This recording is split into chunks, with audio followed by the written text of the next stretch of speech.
A Conservative government would make extreme and unprecedented public spending cuts, Labour has argued.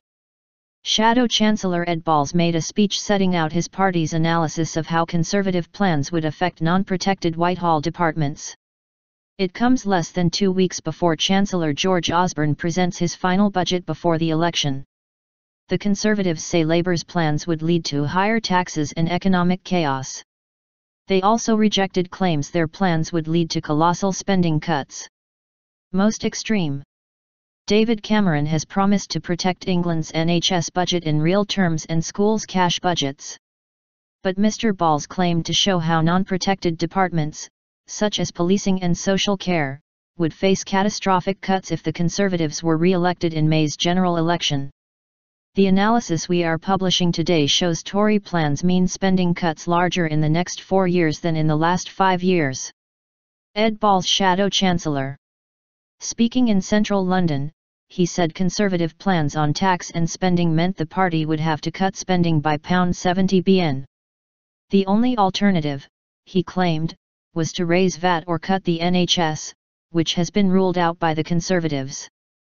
Mr. Balls said Mr. Osborne had made a genuine strategic choice to dogmatically increase spending cuts to meet his fiscal targets. Asked what Labour would do instead, Labour's Treasury spokesman Chris Leslie told BBC Radio 4's Today programme the party would balance the books as soon as possible in the next Parliament but not go way beyond cutting the deficit as he claimed the Conservatives wanted to do. Significant differences. BBC assistant political editor Norman Smith said Labour's dossier was designed to give people the political heebie-jeebies given the scale of cuts required, and an attempt to paint the Conservatives as ideological when it comes to reducing spending.